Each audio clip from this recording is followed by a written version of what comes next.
mà xã Nậm Người đang từng bước xây dựng và phấn đấu thực hiện.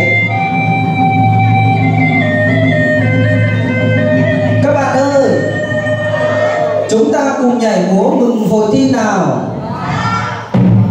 Đang hiện hiện trên sân khấu là những điệu múa và trang phục mang bản sắc văn hóa của người Dao xã Nậm Người để tượng trưng cho sự đoàn kết và bình đẳng giới. Tổ truyền thông xã Nậm Người xin được trích một số đoạn múa tổng hợp về bản sắc văn hóa dân tộc. Trong những ngày lễ, ngày hội như múa gông, múa rùa, múa chuông, múa lễ dân hương và lễ cầu mùa, cầu chúc mọi người bình an. Với tinh thần giao lưu học hỏi, đổi mới và phát triển, hôm nay tổ truyền thông Nậm Người chúng tôi đến đây gồm 8 thành viên chính. Một là Kiều Phượng, đội trưởng đội thi ý chí kiên cường, chịu thương chịu khó. Hai là Tổ Có, tên bắn Thùy Mai, đẹp lửa hoa nhài, miệt mài chăm chỉ. Thứ ba là vị con ấy hổ bàn, phó trưởng chi đoàn, nhiệt tình ngoan ngoãn, không để bài toán. Bốn là Thị Dày, thông minh sắc sảo, việc gì cũng thảo, việc nước việc nhà, không chút la cà, hài hòa tất cả, năm không ai cả. Và đó chính là Hồ Bàn tên Sú, tiềm năng phong phú, làm chủ tương lai, thất trưng đẹp trai, lại rất có tài, nhiệt tình hăng hái. Thứ sáu là cháu, tên gọi Thị Còi, sống chẳng đua đòi, chẳng cần có voi mà vẫn sáng giỏi, thế mới là hay. Thứ bảy tên Say, gọi vậy cho hay, chứ không say nhé, vì gọi từ bé nhưng là tuổi trẻ, việc gì cũng lẻ, suôn sẻ cửa nhà, kinh tế vươn xa. Nói ba thứ 8 không phải thì phan mà là thị khách, tính cách hiền lành, ý chí long lanh, người đẹp như tranh, vui vẻ chân thành, sống luôn lành mạnh.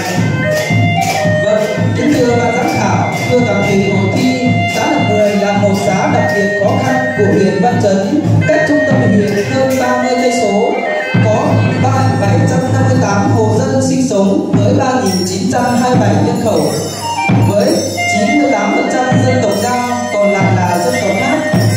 Trong những năm qua, được Đảng, Nhà nước các cấp quan tâm và giúp đỡ đầu tư làm đường bê tông lên xã để đi lại thuận lợi hơn và ngày một đổi mới, phát triển kinh tế ngày càng khởi sắc.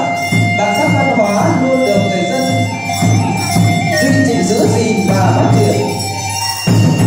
Nhận thức một số người dân chưa cao thế nhưng bên cạnh đó, xã Nậm Người còn một số khó khăn và thử thách, như một số thôn chưa có đường bê tông hóa toàn diện, chưa có điện lưới quốc gia, đặc biệt là thôn Nậm Yếu, người dân thì của Văn Chấn, đất lại là của Văn Yên. Có một số hộ dân còn chưa ý thức được quan niệm thủ tục vẫn còn chưa được loại bỏ. Hô sang sao xa siêu dân trời lòng mày đã xia lời tổ quyền thiên ngô xa lì bàn ta chứng xa sông tài phán phu chúa siêu cái nhân đồ lời đi phùng lời sĩ ngũ trai quyền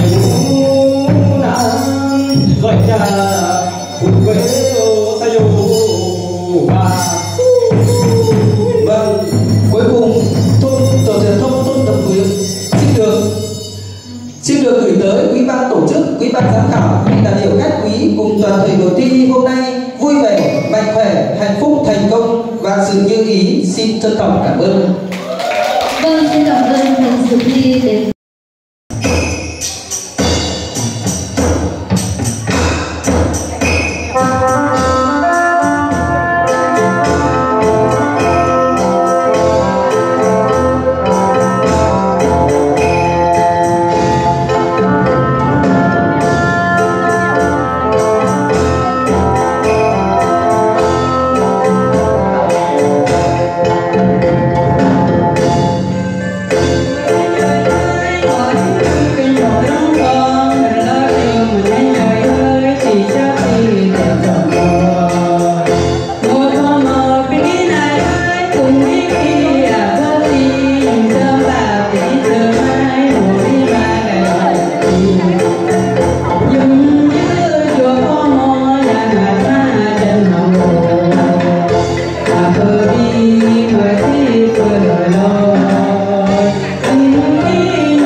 Một cách gọn gàng, tinh tế với những hoa văn mô phỏng thiên nhiên